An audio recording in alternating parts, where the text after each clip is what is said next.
On est là pour vous avec Yves Carras sur BTLV. On est là pour vous tous les soirs sur BTLV, c'est un vrai bonheur. Salut Mathieu. Salut Yves. Ça va ? Ah bah écoute, ça va très très bien. Alors je pense que tu vas être très concentré sur tous les propos de notre invité ce soir, parce qu'on va parler du Mont-Saint-Michel, de portes mystérieuses, de marches initiatiques. Ah, j'adore. Ouais, au travers d'un bouquin, au travers d'un parcours absolument incroyable de notre invité. C'est souvent le cas, on dit toujours, moi j'ai pas de sujet, j'ai que des invités qui portent des thèmes et qui en parlent passionnément pendant une heure. Voilà, c'est les sujets, bon, c'est pour les autres médias. Nous, on a des personnalités qu'on a envie de rencontrer et qui sont là pour vous. Un sujet à proposer, une envie de réagir? Envoyez-nous un mail à rédaction@btlv.fr. Et n'oubliez pas votre numéro de téléphone quand vous m'envoyez un mail, parce que souvent on a besoin de vous contacter pour avoir des infos complémentaires ou autres pour vous faire intervenir sur l'antenne, et je les ai pas. Et je perds du temps à vous renvoyer un mail, machin, etc. Voilà. Donc n'hésitez pas à mettre votre numéro de téléphone, c'est conseillé. Notre invité ce soir, Bertrand Leroy. Bonsoir. Bonsoir Yves. Bertrand Leroy. Alors, sacré parcours, sacrée personnalité, qui est venu exprès d'ailleurs après 2h30 de voiture de la Bretagne, c'est pas tout à fait la Bretagne, Normandie. Attention, le Mont-Saint-Michel est normand. Ouais, ne nous trompons pas, pour venir en studio pour BTLV. Merci beaucoup. Alors, auteur d'un livre qui s'appelle La porte mystérieuse du Mont-Saint-Michel. Je dirais que c'est que le prétexte pour t'inviter, parce que tu as un parcours absolument incroyable. Tu organises des marches. Alors, on va dire des marches initiatiques, mais des marches, et on y trouve ce qu'on veut bien y trouver, après tout. Et avant de te donner la parole, je vais donner la parole à Amaury, qui justement qui est un abonné de BTLV, qui nous a contacté en disant, écoutez, il y a un bouquin formidable, invitez-le. Ouais, non mais c'est vrai, invitez-le. Il faut absolument qu'on partage ça avec les abonnés de BTLV. Donc la porte mystérieuse du Mont-Saint-Michel. Alors, il n'a pas pu être au téléphone avec nous, Amaury, mais il m'a envoyé un mail. Je vous le lis. Donc, il ne me sera malheureusement impossible ou pas possible d'être avec vous ce soir au téléphone. Mais je vais essayer brièvement de vous expliquer pourquoi j'aime le livre de Bertrand Leroy. J'ai acheté ce livre lors d'un séjour à Saint-Malo et je l'ai dévoré en 3 jours, alors que c'est un beau pavé quand même. Hein. Mais j'avoue qu'il faut le lire au moins une deuxième fois pour l'apprécier pleinement et en comprendre toutes les subtilités. Là, on aura 1 heure. Les protagonistes du livre sont très attachants et j'avoue m'être un peu identifié au personnage de Pierre. Comme c'est un peu autobiographique, ce sera intéressant. Le récit vous emporte à travers une randonnée de 4 jours sur un sentier qui vous mènera au sommet du Mont-Saint-Michel. Lors de ce périple, Pierre subira une initiation qui changera sa vie à tout jamais. C'est ce qui était arrivé. On va se tutoyer à l'antenne. On vous voit normalement, mais là on va se tutoyer, tant pis. Durant ces 4 journées de marche, Bertrand Leroy nous emmène dans différents endroits fascinants où le réel rejoint la mystique et l'alchimie. Ces lieux existent. Donc ça, c'est intéressant. Vous pourrez, après avoir écouté cette émission, pourquoi pas les visiter. Et j'espère vraiment me joindre aux stalkers pour faire le sentier en 2016, c'est-à-dire les marcheurs. Mais en dehors du livre... Passeurs. Ouais, les passeurs. Mais en dehors du livre en lui-même, j'ai eu l'occasion d'écouter Bertrand Leroy lors de différentes interviews et j'avoue avoir été touché par sa profondeur d'esprit et sa vision de la vie. Attention, t'as la pression là. Ouais, ça y est. T'as vu ça un peu? Bref, un personnage très intéressant qui, je pense, a toute sa place dans votre émission. Pas mal, hein? Merci Amaury. Ouais, mais puis il te connaît pas, tu vois, il t'a écouté, il t'a vu et il a voulu partager avec. C'est ça qui est bien sur BTLV, c'est le partage. Alors. La porte mystérieuse du Mont-Saint-Michel. Je sais pas par où commencer, parce que t'as plusieurs entrées dans ta vie, dans ton parcours, dans ce bouquin. Donc ce bouquin, on l'a vu, c'est 4 jours de marche. Et là, attention, tu vas sûrement aussi un petit peu rougir. Il y a que moi qui ai parlé pour l'instant, je t'ai pas encore donné la parole, mais ça va venir. Il y a quand même énormément de similitudes, et c'est une belle comparaison avec l'alchimiste de Paulo Coelho. C'est pas mal quand même, hein. Je te souhaite d'en vendre autant. Je te souhaite d'en vendre autant. Merci, ouais. Alors, pourquoi raconte-nous un peu l'histoire de l'écriture de ce livre. C'est donc un peu autobiographique. Tu as vécu ces 4 jours. C'était quand? C'était où? Ça s'est passé comment? Tout commence à Paris. Tu bosses dans une boîte comme tout le monde. T'as 30 ans et t'es un mec hyper actif et tu bosses. Ouais. Alors, si on part sur la base autobiographique du roman, c'est vrai que on va un petit peu s'éloigner de l'authenticité, quoi. Parce que c'est vrai que ce roman, je l'ai écrit. C'est un roman. C'est un roman, donc il y a une part. Si j'ai créé des personnages, en fait, pourquoi il y a Arthur, Pierre et Clara, c'est avant tout pour pas parler de moi, justement. créer des personnages qui parlent de moi. Tu parles de ton histoire, en fait, mon de ton histoire, aventure. en fait. Donc effectivement, j'ai un côté Pierre, j'ai un côté Arthur et un côté Clara, on peut dire. D'accord. C'est les trois là. Et en alchimie, on parle du sel, du soufre et du mercure, justement. C'est une trinité, quoi. Il y a toujours 3 éléments. Et donc Pierre, c'est informaticien. J'ai bossé dans l'informatique. J'ai connu cette vie-là un petit peu de citadin, du stress du boulot, de la productivité, des fois de la perte de sang, justement dans la crise qu'on traverse en ce moment. Un peu de soirée alcoolisée, un peu de coke, un peu tout ça. La jeunesse, une jeunesse, j'ai envie de dire presque classique. École de commerce, machin, tout. Et voilà, c'était plutôt les classes prépa, mais ça revient en même. Et mais à côté de ça, j'avais une passion qui était la navigation, en fait, la voile. Et après avoir exploré un petit peu ce monde-là de l'informatique, de la ville, des soirées étudiantes, tout ça, j'ai voulu me rapprocher de mes premières passions et j'ai passé un diplôme de skipper qui m'a amené à voyager.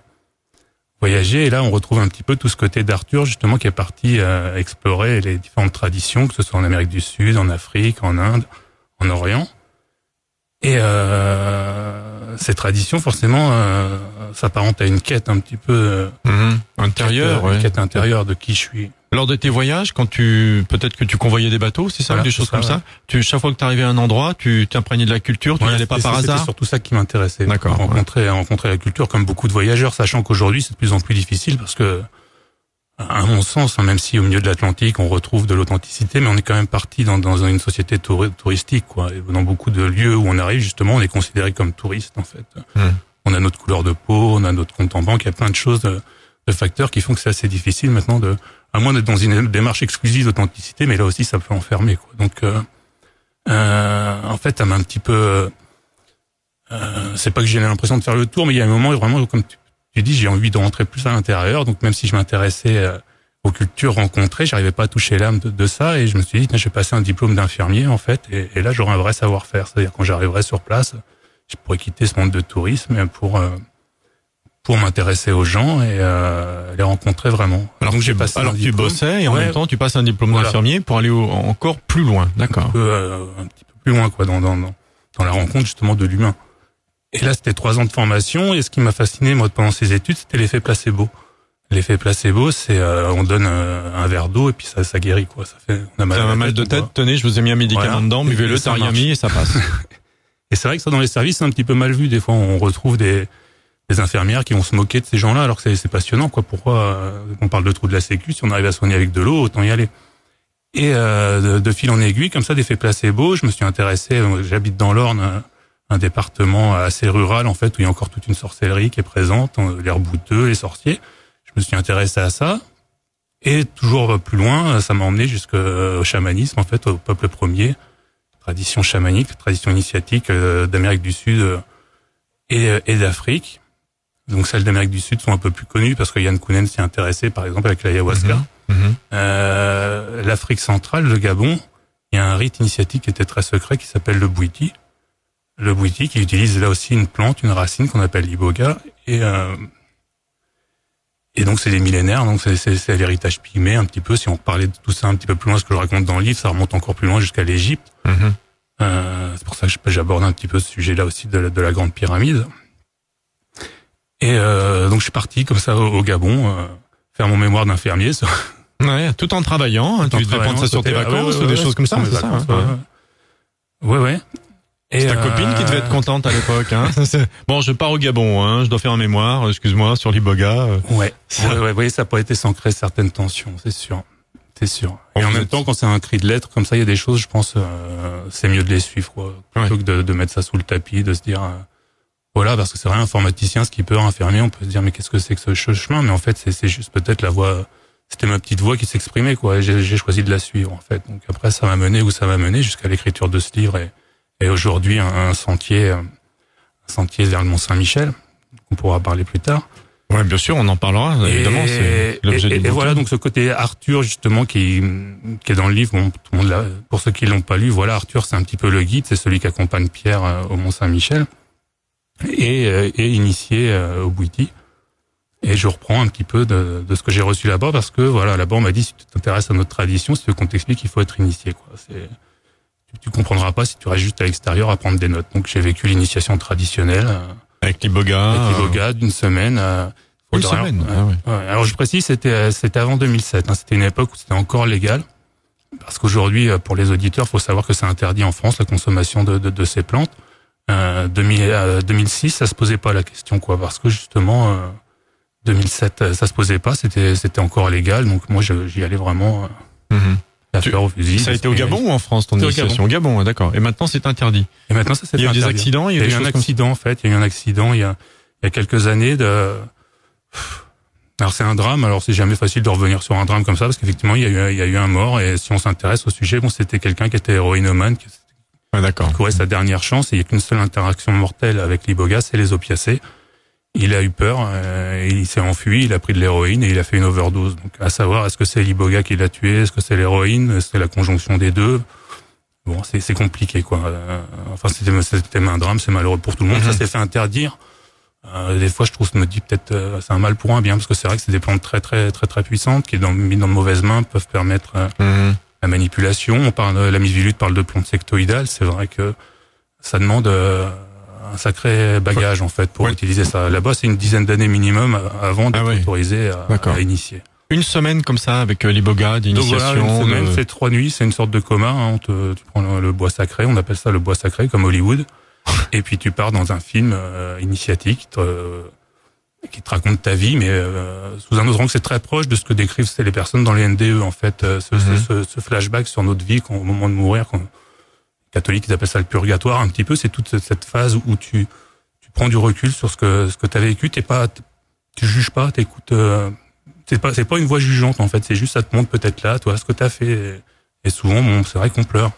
On pleure, on vomit, ça nettoie, c'est un gros nettoyage. Intérieur, extérieur, ça nettoie. On parle de renaissance en fait, donc c'est vrai qu'une fois que c'est terminé, on est tout neuf, vraiment physiquement.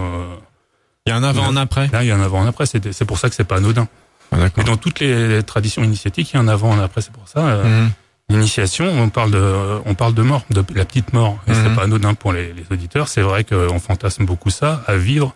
Une fois qu'on est empoisonné et qu'on meurt, c'est pas rigolo, mais il y a des voies aussi plus douces et tout aussi intéressantes, notamment celle du pèlerinage. Et aujourd'hui, Saint-Jacques-de-Compostelle, c'est 200 000 pèlerins par an. Il faut savoir que sur ces 200 000 pèlerins, il y aura un avant, un après. C'est pas vraiment cette marche anodine. Oui, 2 mois à se couper du système, à vivre avec 7 kilos sur le dos. On peut le faire en plusieurs fois, cela dit. Il y en a plein qui le font en plusieurs étapes. Après, voilà. Mais Saint-Jacques aussi bénéficie ou pas de cet apport du tourisme. C'est-à-dire maintenant, il y a des services de portage de bagages. On part une semaine, on dort en hôtel, on porte notre sac à dos. Donc là, on est dans un autre. C'est plus pareil, tout à fait. Ouais. Et en ce qui concerne toi, après cette semaine d'initiation, ta vie a vraiment été. T'as eu envie de bouleverser ta vie, de tout changer, ou alors c'était déjà préparé, c'est venu petit à petit? Ouais, je pense que j'ai eu la chance de faire ça assez jeune, parce que j'avais 25 ans, 26 ans, et j'étais pas non plus à construire des choses trop solide en fait. D'accord. Pas déjà sur un chemin, pas de choses comme ça, d'accord. Ouais. J'avais un fils qui allait naître, mais c'était dans un chemin. Voilà, il y avait encore de la marge de manœuvre. J'avais pas besoin de tout casser, mais ça a réorienté quand même un petit peu mon regard. J'avais fait Saint-Jacques avant. C'est vrai que ça s'inscrivait déjà dans un processus. J'étais parti en Inde, j'étais allé dans Dharamsala, dans l'Himalaya. Je m'étais déjà intéressé un petit peu à des traditions intérieures. Après, j'en étais un cap parce que moi au début je passais par les classes prépa, Matsup, tout ça. Là on est dans le grand écart là quand même. Voilà, parce un grand que écart. La recherche dans l'Inde, la spiritualité, les classes prépa, c'est Ouais, mais je pense que c'est dans ces dualités un petit peu dans ces différentiels que l'énergie forte peut naître quoi. Soit elle meurt, soit elle explose. Voilà. Et là ce qui s'est passé, c'est vrai que j'avais quand même des racines assez ancrées quoi. J'avais pas envie de prendre des vestiges pour des lanternes et c'est vrai que j'étais à un stade aussi où on parlait de voyage astral, on parlait de civilisation disparue, on parlait c'était le début de certaines théories du complot, est-ce qu'on allait sur la Lune, enfin des questions qui ont commencé à se poser, et on n'a aucune prise là-dessus en fait, on sait pas, et j'ai eu envie d'aller voir quoi. Qu'est-ce qu'il y a vraiment. Et c'est vrai que l'Iboga, le Bwiti m'a montré. Qu'est-ce que ça t'a apporté comme réponse, autre que sur toi et ta vie? Ça m'a apporté une connaissance qui m'a libéré du savoir quelque part.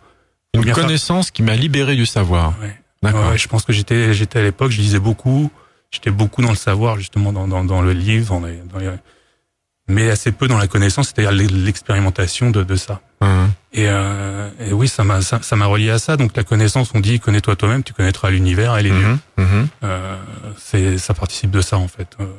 C'est un chemin qui m'a amené à me connaître de très très profondément en fait. Qui je suis. Mais quand je dis le jeu, c'est le jeu avec GEU. Dans ce cas-là, c'est même plus un ego, c'est quelque chose qui on joue avec la vie et la vie est un jeu, et etc., etc. Voilà. Et donc je me suis retrouvé à mieux me connaître et donc ensuite.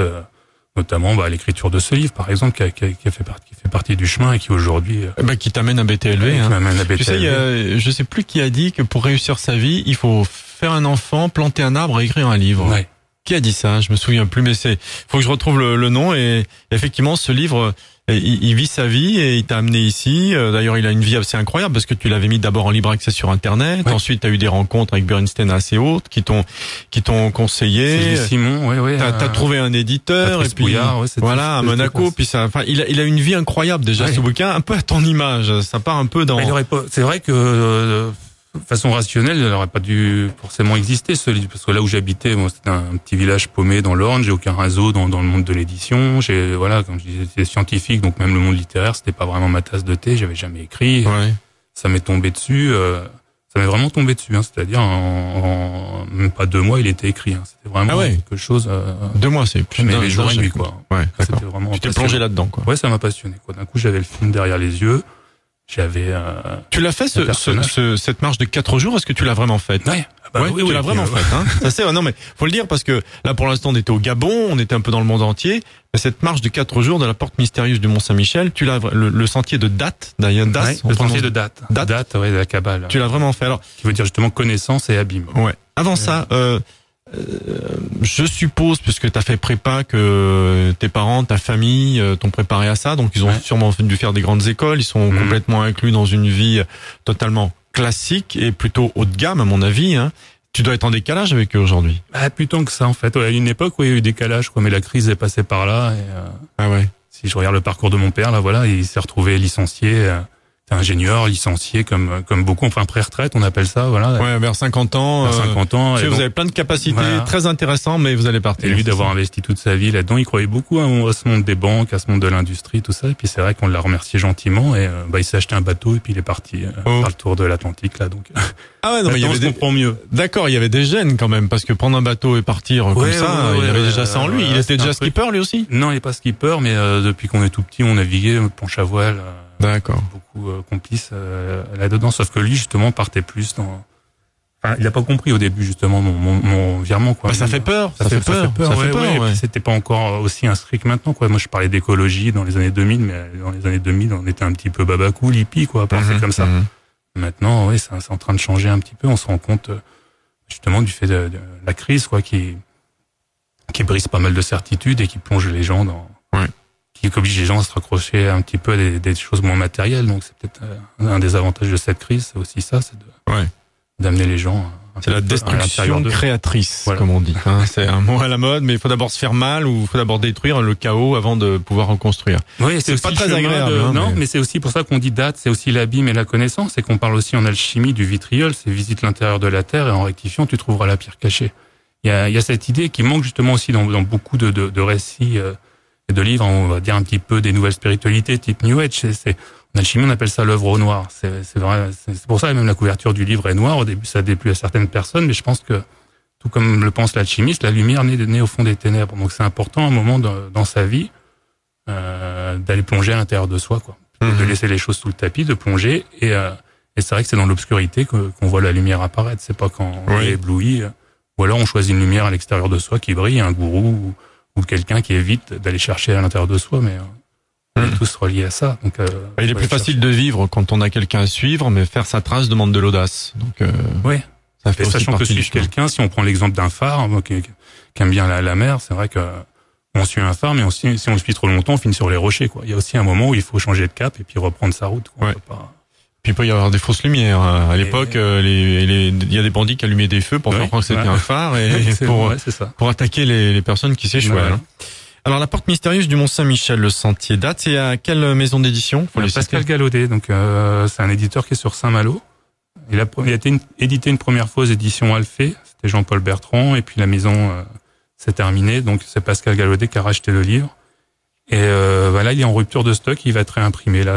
Bon, super. Pour l'émission, il devrait être. Donc suite à cette émission, vous pourrez vous le procurer sur Amazon, sur la Fnac, ou dans les libraires. N'hésitez pas à aller voir les vrais libraires aussi. C'est bien d'être à la Fnac et tout, parce que ça, au départ, c'était pas du. Alors, faut dire aussi. Je pensais pas d'ailleurs enfin, ça m'a surpris moi de le voir à la Fnac. Je me disais parce que bon, il est assez subversif quand même, ce livre. Il parle de choses. Je me disais tiens, j'imaginais pas ça dans les rayons de la Fnac. Bon, après, un livre, ça passe 3 semaines sur les étalages. Après, ça finit dans l'arrière-boutique. Hein, ça, c'est un peu courte. Hein.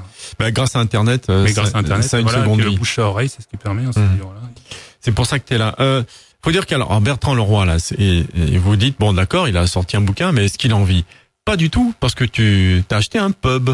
Ouais. Dans un village. Là aussi, il y a une histoire, parce que tout part de ce pub et tout te ramène à ce pub. Ouais. Raconte-nous. Alpha l'Oméga, Alpha Oméga. Non, mais c'est incroyable, hein, parce que vous dites, bon, ok, il a acheté un pub, non, il a pas acheté n'importe quel pub. Non, parce que si on m'avait dit, il y a 10 ans, tu vas faire taulier ou tu vas tenir un pub, j'aurais fait, non, mais de quoi tu parles, surtout dans l'Orne, quoi. Ouais.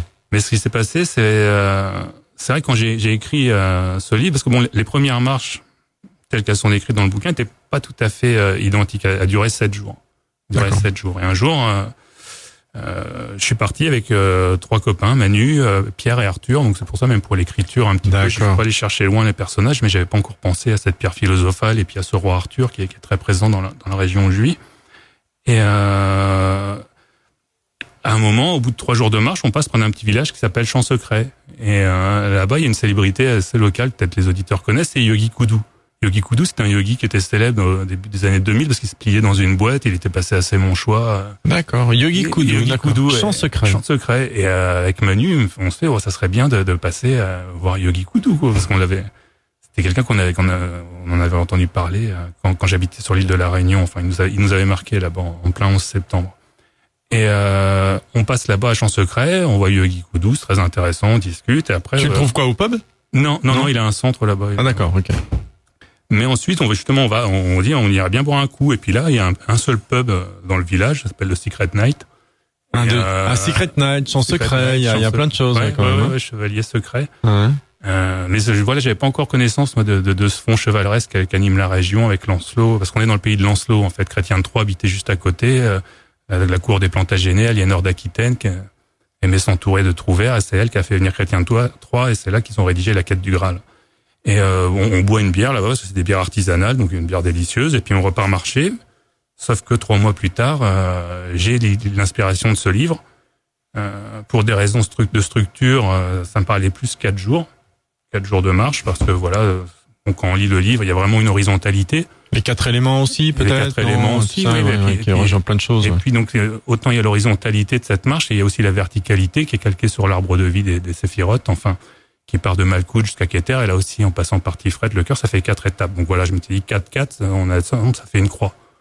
C'était intéressant comme plan à explorer, sachant que ça se réunit dans Tiferet, le cœur, donc on retrouve certaines idées. Vous suivez bien, sinon vous prenez des notes, vous allez voir sur des moteurs de recherche, oui, parce que voilà, il y a de l'info là. Hein. Ouais, non, j'espère que t'es pas trop pénible à écouter. Mais c'est un pur bonheur. Moi, j'apprends des tas de trucs, et je suis sûr que les auditeurs aussi. Hein. Et en tout cas, en revenant 4 jours, je prends Mont-Saint-Michel, 4 jours en arrière, ça me ramenait à Champ-Secret. Je me suis dit, c'est très romanesque comme nom de village. Voilà, on va faire partir l'histoire à Champ-Secret. J'ai écrit le livre, il est sorti, il a été édité. Et ce qui a été vraiment magique avec ce livre, c'est que j'ai pas des statistiques, je fais pas des pourcentages, mais je pense que j'ai un très fort pourcentage de gens qui ont lu le livre qui m'ont contacté en fait, parce que ça arrête pas les mails quoi.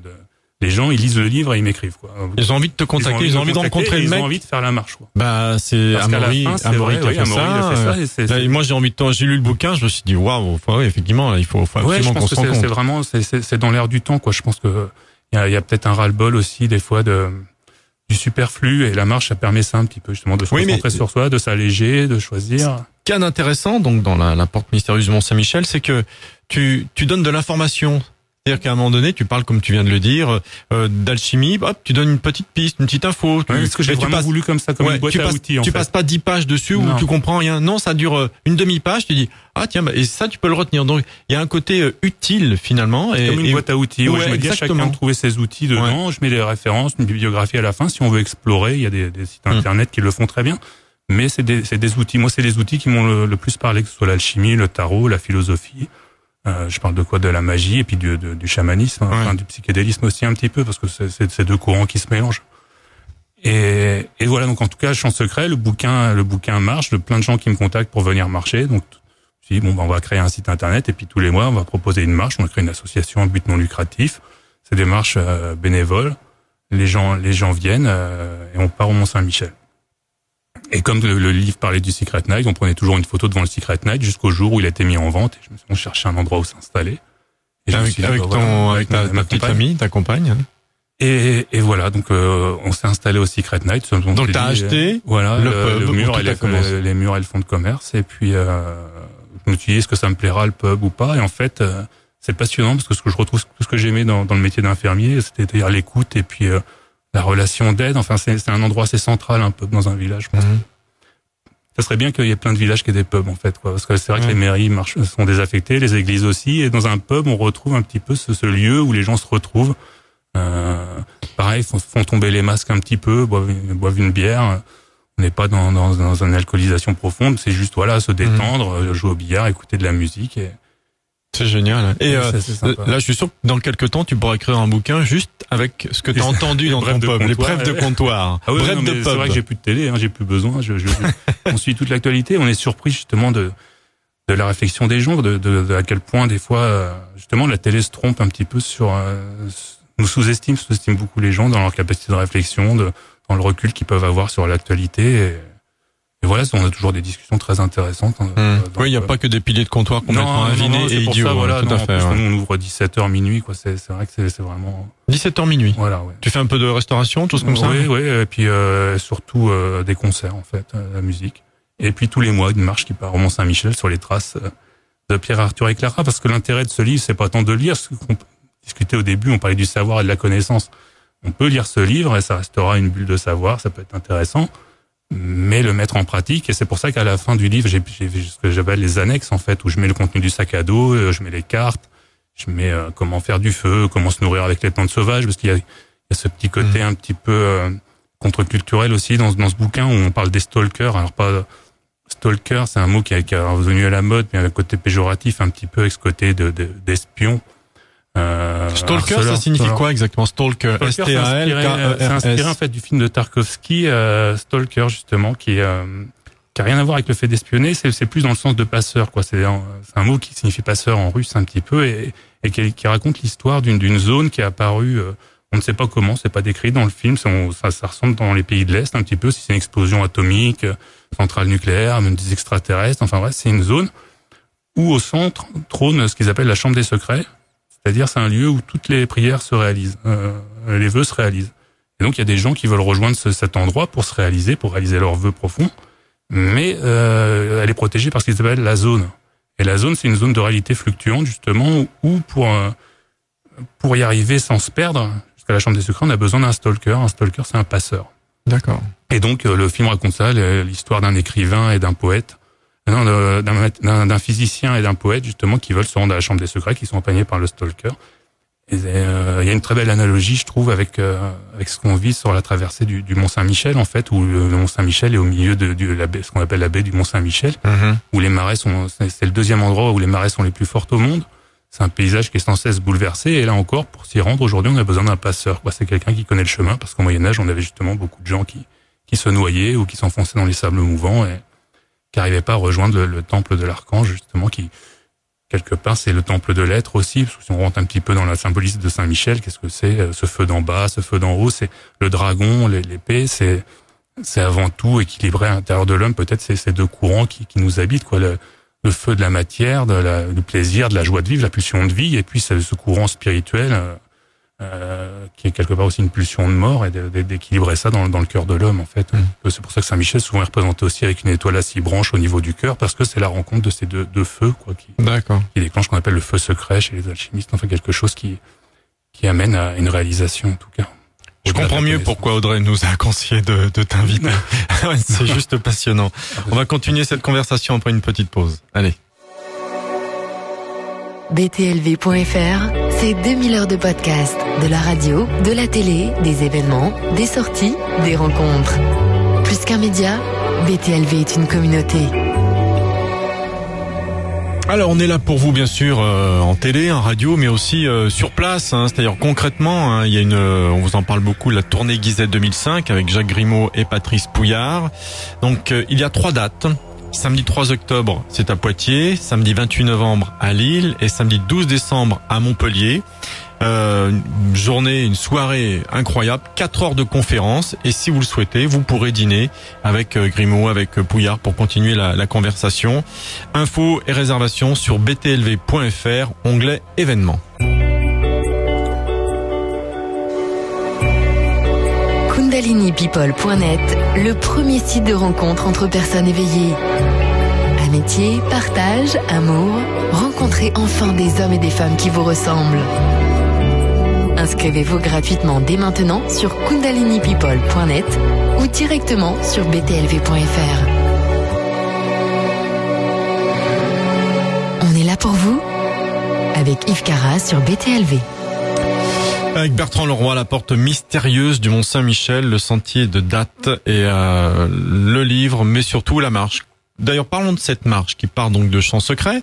T'as une date précise? Non, c'est tous les premiers mercredis de chaque mois. Il y a un calendrier. Tout ça, c'est sur le site www.lesentier.org. Ok, qu'est-ce qui se passe pendant ces 7 jours, cette marche? C'est 4 jours ou 7 jours? C'est 4 jours. 4 jours. 4 jours. On sait où on dort le soir ou non? On sait pas. C'est ça, ouais. On part et on sait rien. On sait rien. Dans le livre, je parle d'un flux, en fait. D'un flux, c'est-à-dire, je pense, en termes d'analogie, qu'en fait, l'existence, c'est peut-être un courant dans lequel il s'agit de se rallier, de se relier, quoi. Un courant, on parlait du cœur, voilà, je pense que la meilleure boussole, et ça, les scientifiques le démontrent aujourd'hui, en fait, que le cœur a un réseau de neurones aussi, on parle de cerveau cardiaque, en fait. Il y aura des neurones aussi dans les intestins. Et dans les intestins, on aurait 3 cerveaux, justement. La tête, le ventre et le cœur. Le cœur est central et réagit très très vite. Il y a même des études scientifiques qui démontrent que les choix intuitifs sont statistiquement plus justes que des choix hasardeux, quoi. Donc, alors tu sais Bertrand, là, ça me vient, après on reprendra le fil de ta discussion.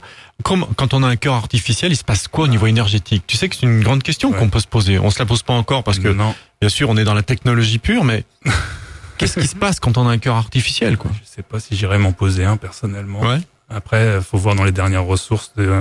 Toujours surprenant cette pulsion de vie, justement, ce désir de s'accrocher à la vie, qui nous ferait peut-être mettre justement un cœur. Enfin, là, on n'a pas de recul. On sait pas, là, ouais. Pour l'énergie, le côté énergétique. Vraiment, voilà, on parle aussi du thymus, quoi. Dans la tradition, il y a le thymus, c'est le chakra du cœur. Hein. C'est le thymus qui, une fois réactivé, en fait, on parle d'ouverture du cœur. C'est ce thymus qui, en fait, sécréterait une hormone. Alors, dans la tradition.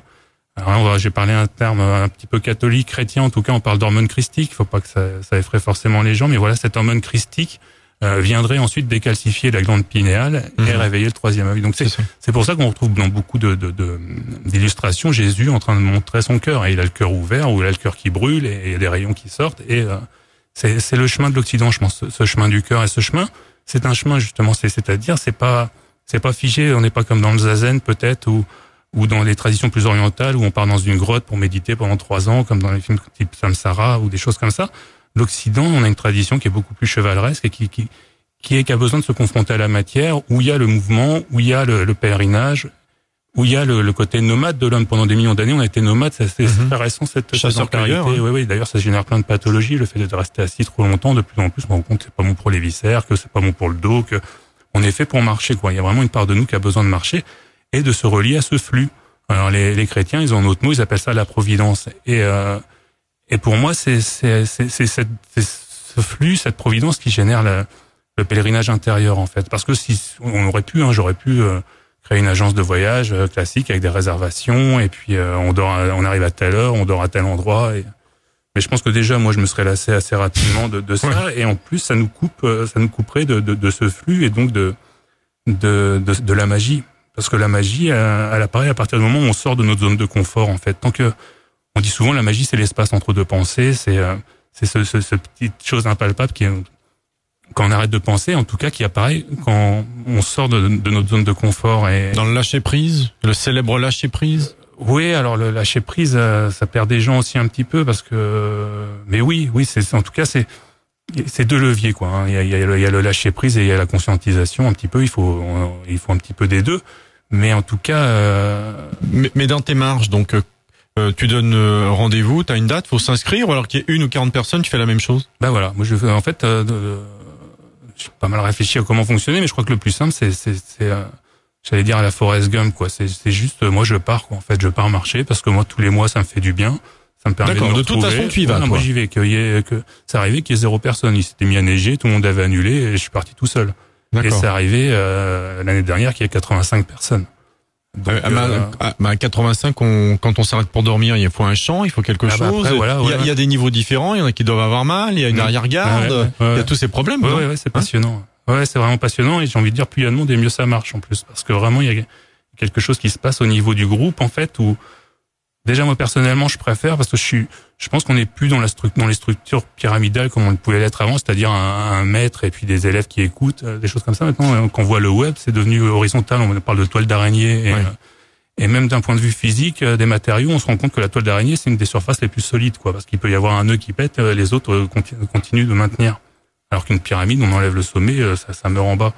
Donc là, voilà, les grands groupes, ça fait, on prend l'exemple de 85, mais ça c'est exceptionnel, on est plutôt dans l'ordre d'une 20 ou d'une trentaine, mais ça fait autant de miroirs dans lesquels se retrouver. Et moi, voilà, limite, je peux justement plus lâcher prise là-dessus, sur le groupe, parce que les gens se nourrissent les uns avec les autres. Et quand on se retrouve à marcher au rythme de quelqu'un, souvent c'est qu'on a des choses à se dire. C'est marrant, quoi. Comme si le rythme aussi rythmait un peu les pensées.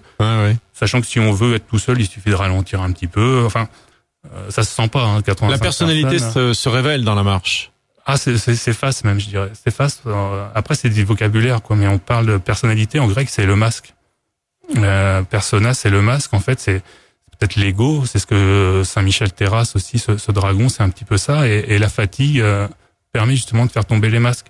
J'ai eu des gens, aussi bien que ça allait du SDF aux multimillionnaires, qui sont venus marcher au chef d'entreprise, à l'étudiant, à l'artiste. C'est rassurant ce mélange, c'est rassurant. Oui, c'est vraiment rassurant. Et puis de voir que ça marche, qu'on peut vivre ensemble à partir du moment où on avance dans la même direction, qu'on a un objectif commun, chacun met ses ressources à la disposition de l'autre, et c'est passionnant de voir des fois l'étudiant ou le SDF prêter sa gourde au chef d'entreprise parce qu'il a soif. Mais on sait pas. D'ailleurs, c'est une question qui revient assez peu. Qu'est-ce que tu fais dans la vie sur le sentier? C'est pas une des premières questions qu'on pose. Parce qu'on est tous fringués un peu pareil. On a tous un sac à dos. On est tous fatigués. Le soir, ça parle plus de ses pieds. Ah, si t'as un sac à dos Vuitton, c'est pas les plus pratiques à porter. Pas les plus pratiques, je pense. Alors, vous dormez où, alors, concrètement? On vous arrêtez à un moment donné quand on dit stop? Quand le Vuitton? Ça dépend peut-être ça dépend du groupe. De la saison, peut-être aussi, parce que c'est vrai qu'un sentier au mois de mars, quand il neige ou qu'il fait froid, c'est pas la même chose qu'un sentier du mois d'août où on donc fait faut s'attendre, on plante sa tente et tout. Voilà, c'est important que chacun soit le plus autonome possible. L'autonomie, c'est une des valeurs du sentier qui permet de générer plein de choses en fait. Si les gens étaient pas autonomes, il y aurait de la dépendance et il y aurait des rapports de force, il y aurait des choses. Là, chaque personne est autonome. Si elle veut quitter le groupe à n'importe quel moment, elle le peut. Il y a aucune contrainte par rapport à ça.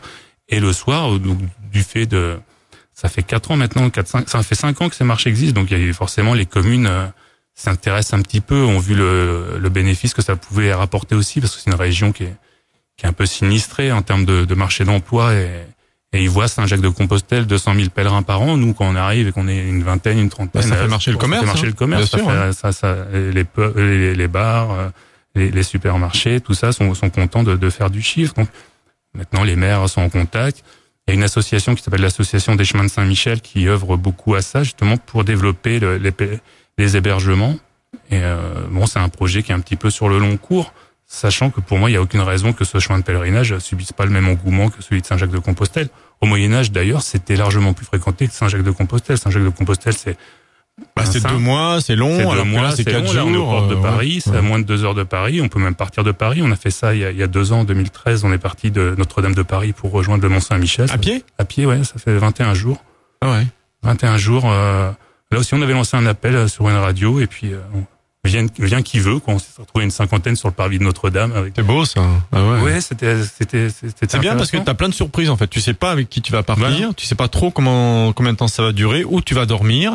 T'es obligé de t'adapter en permanence, de rencontrer des gens. Il y a des gens. Bien sûr, ouais. Mais c'est un voyage, on va dire, c'est un voyage intérieur aussi. C'est pour ça que, Qu'est-ce que tu as eu comme retour depuis 5 ans avec des marcheurs? Tu as eu des contacts? J'ai changé de vie, qu'est-ce que tu as eu comme retour? Oui. Non, quand on disait au début, voilà, justement, c'est pas anodin toutes ces marches, mais moi, ça me fait cogiter des fois en termes de responsabilité. Ben ouais, c'est ce que j'allais dire. Saint-Michel, il a une épée.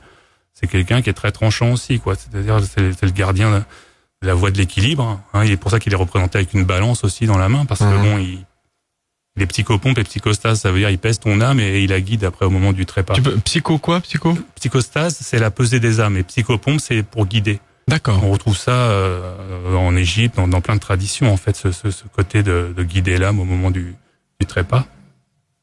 Et oui, c'est une responsabilité, sachant que il y en a plein qui doivent te prendre pour un gourou un peu au départ, ils doivent arriver et puis toi ça j'espère pas que c'est vraiment pas l'objectif. Ouais, je sais bien, mais on s'est renseigné, tu penses bien, mais toi ça doit te gêner, tu les mets tout de suite d'accord, tu dis attendez, vous êtes là pour marcher, faire votre truc, voilà. Oui, non, mais il y en a qui sont trop en attente, hein, faut faire attention avec ces choses-là. Ouais, qui projettent même malgré soi des choses sur nous, qui peuvent projeter des choses, ça arrive à plein de gens. Voilà, qui veulent pas être gourous, et puis les gens. Mais voilà, la marche, moi je pense que ça nous protège de ça, parce que je suis dans la machine à laver avec les gens. Moi, je transpire, j'ai les douleurs, j'ai faim. Voilà, je suis pas quelqu'un de. Moi, j'essaie juste de suivre qui je suis, quoi. Et c'est pas du tout mon objectif. Moi, c'est d'amener les gens à rencontrer leur vérité, quoi. Je pense pas qu'il y ait une vérité absolue. Je pense qu'au contraire, c'est peut-être l'objectif, c'est d'amener chacun à rencontrer sa vérité, et ce chemin permet ça, quoi. Je pense, parce que justement, on n'est pas dans une structure pyramidale. Moi, je marche pas le soir, il y a pas des conférences où je vais expliquer, parce que même moi, c'est pas que je m'en suis lassé, mais même ce discours alchimique, chamanique, c'est comme des pinceaux de couleur pour peindre un tableau, quoi. C'est ma vision, mais je pense que tous les gens qui sont venus marcher pourraient écrire un livre sur leur marche, et parlera pas forcément d'alchimie. Ouais. Chacun a son interprétation, chacun a sa vision. On a eu Pascal Boucher, effectivement, avec qui on a fait une émission, qui est un ésotérique, alchimiste aussi, qui dit que comme la physique quantique, l'observateur crée son propre monde, en fait. Hein. Ouais. C'est ce que dit la physique quantique. Et l'alchimie, c'est aussi ça, quoi. On crée ses propres couleurs, on crée sa propre structure. Alors c'est intéressant, parce que c'est une tradition primordiale, presque. Donc, Keke Souché, il y a moins de danger, je pense, d'être dans l'alchimie qu'être dans certaines traditions New Age, où là, des fois, ça repose sur pas grand-chose. Là, c'est une grille conceptuelle qui permet, parce que c'est pas tant de fabriquer la pierre philosophale. Ouais, qu'est-ce que c'est? Après, on pourrait en débattre longtemps, mais transformer le plomb en or, c'est plutôt la transformation intérieure qu'on doit faire, non? Oui, voilà. Et pour ça, c'est la métaphore. La vie intérieure, c'est une vie de rêve aussi. C'est les rêves, et l'alchimie permet de structurer sa psyché un petit peu avec des codes, hein, la lune, le soleil, le lion vert, tout ça, c'est pour favoriser l'émergence des rêves, quoi. Comme le tarot. Le tarot, c'est pareil, c'est un livre d'images on s'en imprègne, et c'est comme si on plantait des graines à l'intérieur de nous qui grandissent et qui permettent l'émergence de nouveaux rêves, d'un nouveau rapport au monde. C'est la loi de l'attraction? Alors, je reviens parce que. Oui, alors j'en parle un petit peu, c'est la loi de l'attraction. Ouais. C'est pareil. Faut pas se méprendre là-dessus, quoi. Je pense que il y a tout un courant américain un petit peu de spiritualité qui est là, la loi d'attraction. Moi, j'ai envie de demander pour ça. Voilà, j'aurais une belle voiture, mais est-ce qu'on est prêt à savoir ce qu'on veut réellement, quoi? Est-ce que ce dont on a réellement besoin? Est-ce que toi, par exemple, t'aurais su que t'allais travailler dans une radio avant, ou si on t'avait donné une lampe magique à faire 3 vœux, t'aurais peut-être pas forcément demandé à bosser dans une radio, mais en même temps, en ce moment, c'est ce qui t'épanouit. Il y a des gens, voilà, ils peuvent souhaiter une Ferrari, mais si c'est pour se cracher comme Paul Walker dans un arbre après, peut-être qu'à l'intérieur d'eux, ils avaient besoin d'un âne ou quelque chose. Donc en fait, voilà, je me méfie un petit peu de ces lois d'attraction, parce que qui désire quoi? Alors qu'il y a une magie de l'être, qu'effectivement, c'est de rejoindre son flux, de rejoindre. On a tous tu parlais de l'alchimiste de Paulo Coelho, il parle de la légende personnelle. Je pense qu'on a tous une légende personnelle, et c'est plus intéressant de retrouver peut-être cette légende plutôt que de vouloir des objets matériels dont on sait pas vraiment où on a besoin, quoi. Il faut quand même un minimum, il faut bien survivre, il faut manger, on a une famille, il faut la nourrir, mais c'est pas pour ça qu'on est obligé de rentrer effectivement comme tu l'as fait toi au départ, parce que c'est plus rassurant quand on est parent. Moi, j'ai des enfants qui font des études, des écoles de commerce, hein, je leur dis j'aurais préféré que vous sortiez avec un métier, une passion, quelque chose qui vous emmène. Une passion, mais qu'on aime. Ils m'ont répondu, mais j'ai pas envie de faire la même chose toute la vie. Déjà, c'est une première piste, parce qu'avant, on avait un métier pour la vie, et eux, ils imaginent déjà, mais c'est la génération, hein, c'est pas seulement mes enfants, c'est une génération que, dans la vie, ils vont être amenés à faire plusieurs choses. La crise là, ils ont vu qu'à 50 ans, moi j'en ai 53, effectivement, ça partait un peu en couille, parce que les sociétés n'ont plus besoin de vous, on est dans une sorte de jeunisme. Donc, ils ont pas trop envie de s'investir comme ça, j'ai l'impression, et d'aller dans des voies peut-être plus exotiques. Mais c'est pas rassurant, mais, sauf quand on se retourne, à la fin, on se dit c'est difficile, mais ça a été mon truc, ça a été ma légende personnelle. Mais c'est pas facile. C'est pas évident. Tu as dû vivre des... non, c'est moi aussi. Ça demande à lâcher le bord de la piscine et d'apprendre à nager. En fait, on se retrouve dans quelque chose, c'est plus rassurant. Avant, on était j'en parle un petit peu dans le livre, de ces lignes dures, un petit peu de ces structures d'enfermement. C'est Deleuze qui parle beaucoup de ça, c'est-à-dire avant c'était des lignes dures. Les lignes de fuite aussi dont tu parles. Parle-en, tiens, c'est passionnant ces lignes. Voilà, donc il y a 3 types de lignes selon Deleuze. Les lignes dures qui sont des lignes segmentarisées en fait, et qui rejoignent un petit peu les structures de la société début 20e jusqu'au début 20e, où c'était on va à l'école, on fait le service militaire, on va travailler, on fait la retraite et on meurt, quoi. C'était vraiment ligne dure segmentarisée. Et ensuite, il a apparu l'émergence, il y a eu l'émergence des lignes souples. Et une soupe, c'était un petit peu, peut-être les années 2000, quoi. C'est-à-dire, on a des rêves, on a envie d'aller voir un petit peu ce que c'est, on va gueuler, on va faire la fête le week-end, on va se cuiter un petit peu la tête, on va picoler pour se laver la tête. Après, on va faire une petite manifestation pour se donner bonne confiance. mais on revient quand même toujours sur sa ligne dure, quoi. On oscille autour, mais on revient. Ouais. Et après, il y a un troisième type de ligne que Deleuze appelle ligne de fuite. Ligne de fuite. Les lignes de fuite qui elles naissent vraiment, j'ai envie de dire, d'un cri du cœur, quoi, de la voix de l'être, quoi. C'est-à-dire, c'est des lignes qui d'affranchissement quelque part. C'est des lignes de rupture. Et par contre, comme tu disais, qui peuvent être très dangereuses parce que c'est des vies sans filet. Après, c'est la liberté a un prix. Hein. La liberté a un prix.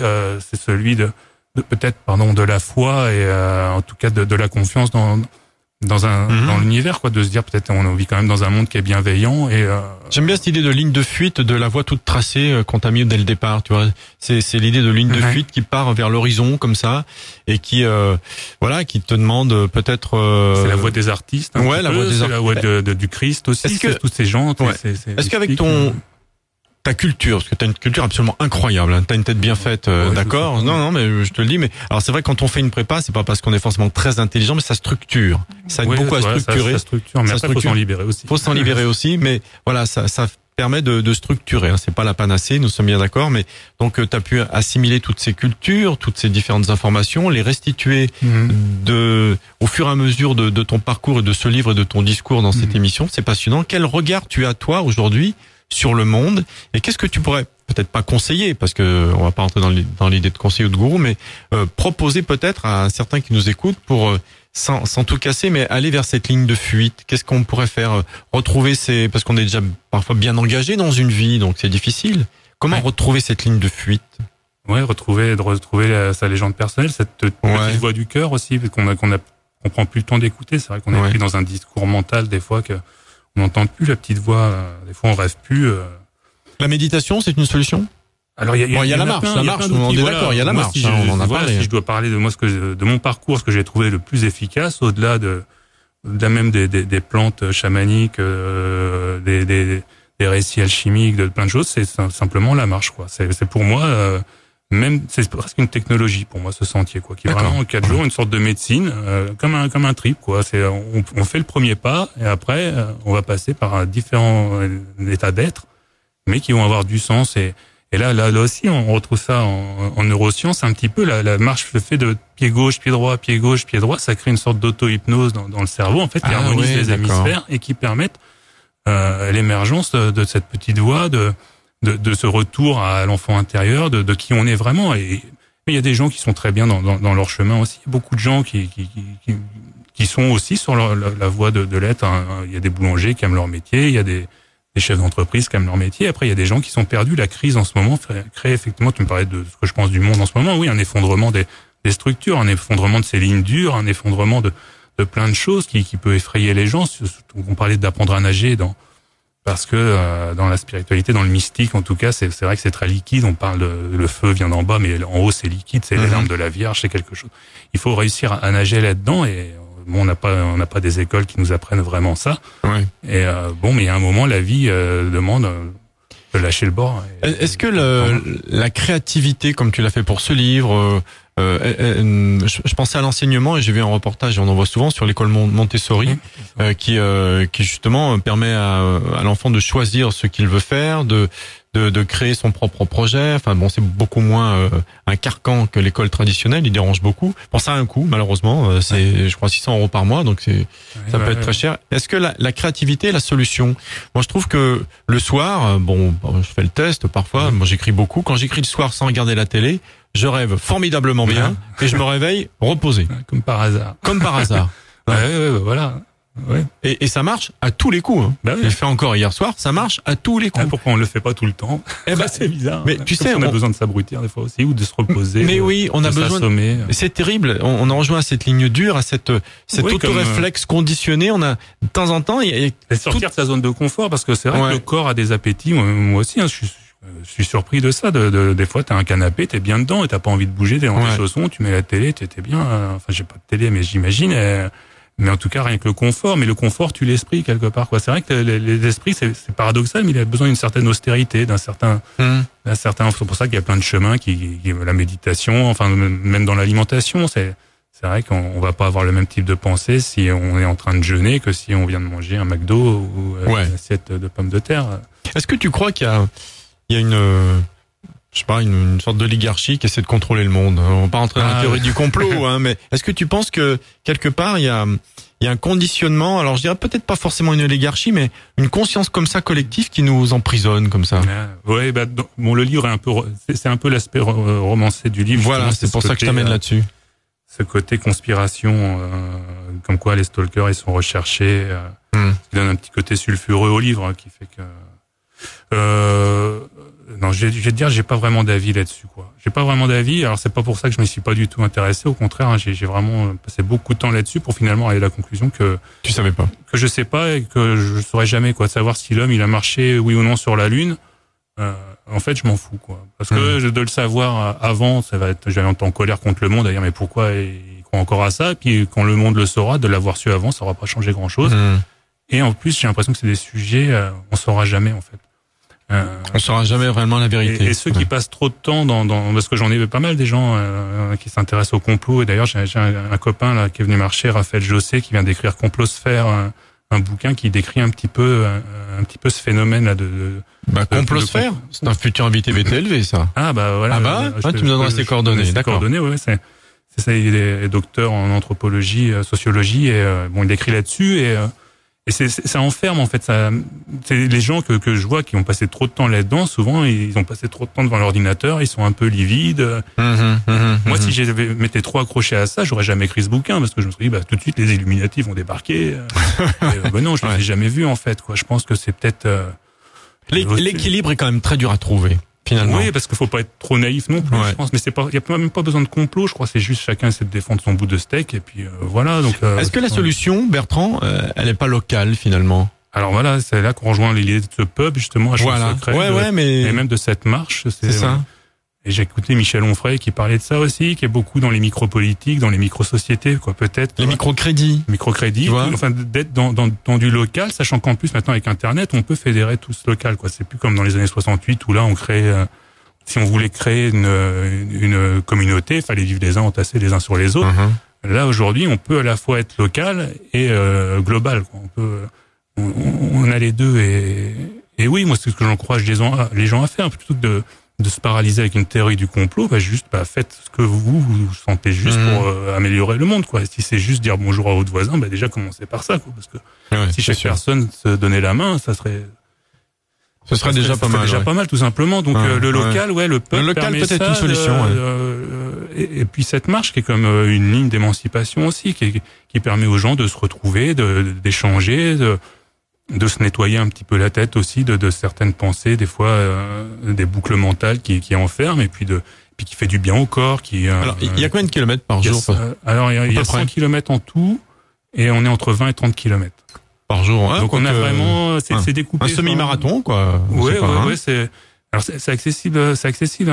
Mon fils de 10 ans, il l'a fait l'année dernière. Ah bon? Après, je dis pas que c'est pas toujours facile. Là, c'est vrai que c'est surprenant parce que des fois, il y a des gens, on les voit super affûtés, sportifs, et ils souffrent comme pas possible. Et puis des fois, des petits brins de femmes d'une trentaine d'années, 40 kilos, qui font ça. Ou mon fils qui fait ça à 10 ans, donc il n'y a pas vraiment de règle. Alors, si, il y a une règle, c'est de pas mettre des chaussures neuves. Ah, déjà.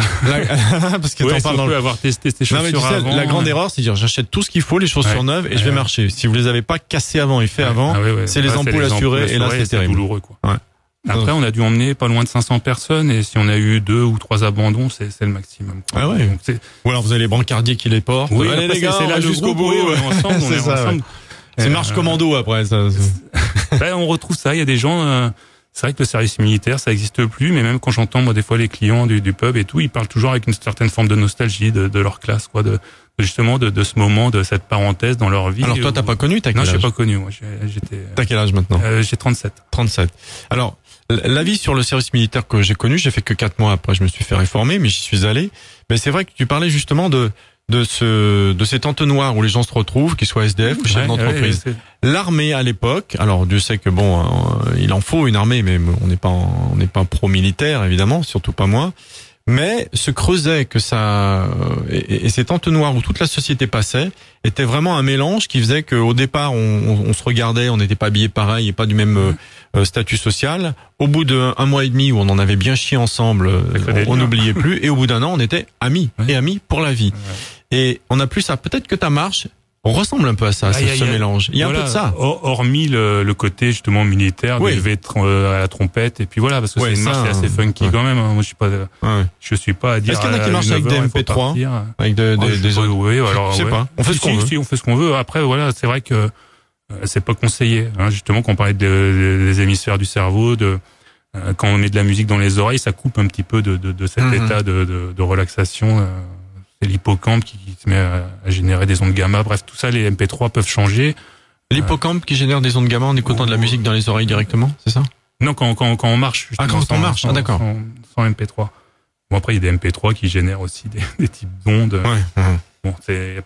Bon, non, mais c'est... Ouais, d'accord, c'est la marche, c'est ton moyen, et ce livre en est aussi le porte-parole, je dirais, le lien, en tout cas, hein. Et il a une histoire, parce que, on va terminer là-dessus, il ne reste que 4 minutes, tu te rends compte, elle est passée vite, cette heure, hein. Au départ, il était donc en libre accès sur Internet, et il a vécu sa vie, en fait, un petit peu curieusement. Ouais. Ça reste une exception, je pense, parce que, au début, tu voulais juste créer un lien, faire quelque chose pour des potes qu'il existe, et finalement il est revenu à un éditeur et il continue sa vie, et il va la continuer encore parce qu'il y a une réédition. C'est beau ça. La collection poche, oui, comme quoi je pense que trop verrouiller les choses, voilà, si j'étais dans la peur et puis que je l'avais gardé sur une clé USB, il serait jamais né, quoi. La clé USB serait restée au fond du tiroir, et puis d'avoir ouvert les vannes un petit peu, le livre à naviguer. D'ailleurs, il est piraté. Je trouve que ça c'est une bonne chose, quoi, parce que voilà, l'essentiel d'un livre c'est d'être lu, c'est le message, et si les gens préfèrent le lire en numérique ou le télécharger, il est piraté, tu t'en fous, quoi, qu'il le fasse, et voilà, quoi. Tu sais, sur un bouquin comme ça, 23 €, je gagne 1,50 €, quoi. Donc ah oui, d'accord, oui. Moi, c'est un schéma classique d'édition, hein, ça me pose pas de problème, c'est très bien, puis je sais qu'il faut que mon éditeur puisse vivre, mais voilà, je préfère. C'est quand même pas beaucoup, 1,50 € sur 23. Non, c'est pas beaucoup, hein, non, mais lui, je sais pas s'il a autant de frais, mais bon. C'est la Fnac et les diffuseurs, en fait, hein, c'est ça. Mais en tout cas, voilà, si les gens le lisent, on n'empêche pas l'eau de couler, Water Get No Enemy, comme chante Fela. Ouais. C'est dans le bouquin, d'ailleurs. Ouais. Allez, ce sera ma dernière question. Tu te projettes dans le futur?